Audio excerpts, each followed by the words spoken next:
the offense so specified. So once again, my lord, subsection B refers to the obligation of a witness to answer questions put to him, whether by the prosecution, the accused, or the court.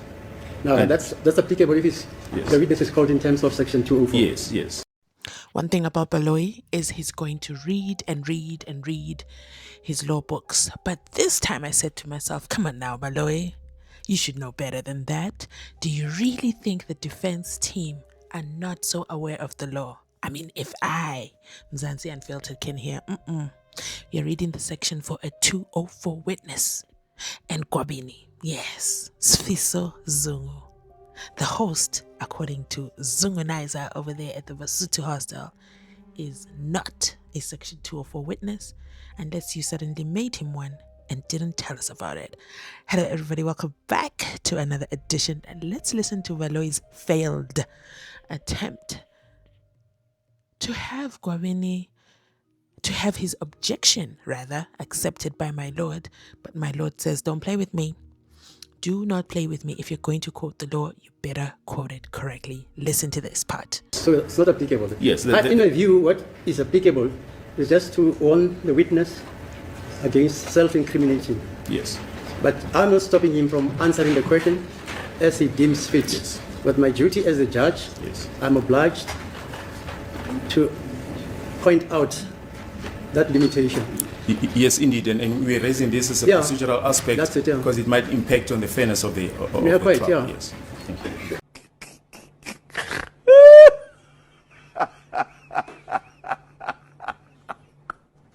Because in the past, before the Constitution came into being, there was no obligation on the court to do so. If a witness comes, gives evidence, perjures himself, the prosecution can do whatever it deems meet.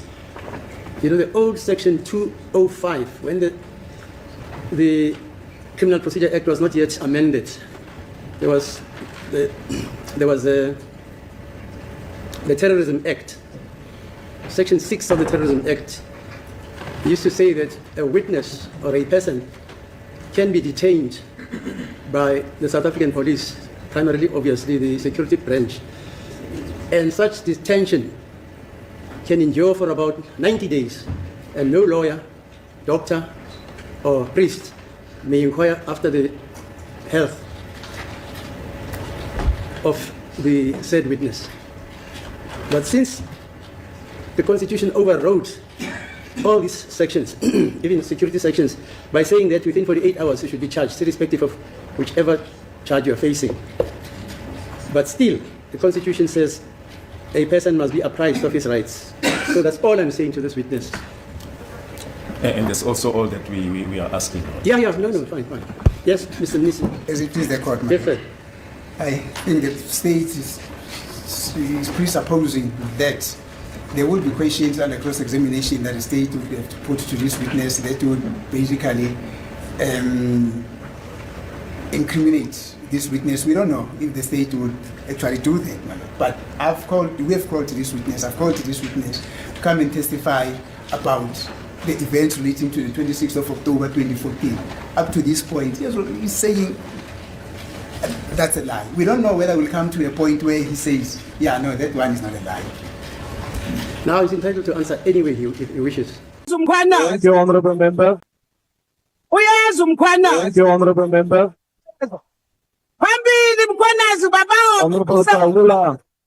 As it is the court, madam. And in fact, You see, Mr. Mama, you want to say something? Hello? Am I correct when I say a witness can answer the question any old way he or she chooses? He can answer in any way that he wants to answer. Hello? He can answer in any way that he wants to answer. Yeah. We say there's freedom of speech. Mr. Nisi started by saying there's freedom of speech in South Africa and freedom of what? expression. Expression. Yes. One day I'll tell you why this judge was saying whatever he said in the past. As it is the court. Yes, let's proceed then. Thank you, Mr. Zungu. Mr. Gwabini. Where is he? Is he seated? Yes, Mother, please. Okay, you can sit here. Not as fit as I am.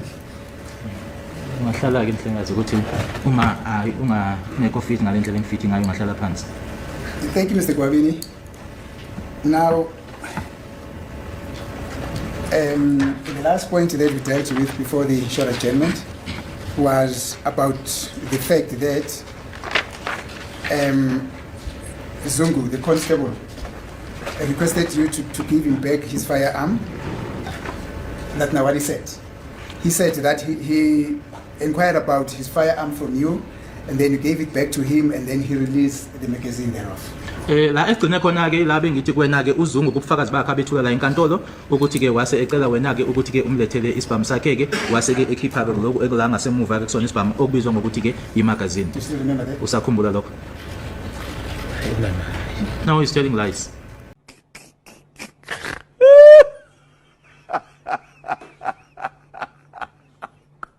Thank you.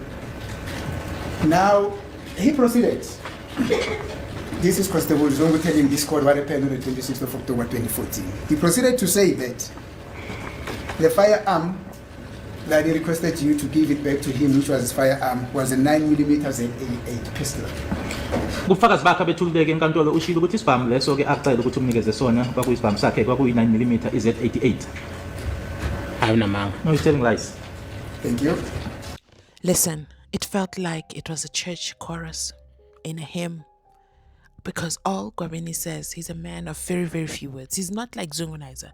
No, not Zungunizer. Absalom Zungu, Obaba Absalom Zungu, father of the nation, who had multiple words. He would say so many words, including banging the table. And one time, still so memorable, he called the court corrupt, the bravery, and then he apologized, but then he continued. Gwabini is a man of very few words. All he says is unamang, okambamang, and that's all. That's his circle. That's his level of vocabulary in this matter. Now let me know your thoughts in the comment section down below. My lord then says, after Baloyi tries to make him a 204 witness who's about to incriminate himself, Baloyi stands up to object and tell us about the 204 Dontonis, only for my lord to say, but that's for a 204 witness.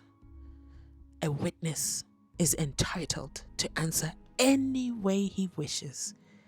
And so Gwabini continues, unamang. Absolutely hilarious, if you ask me.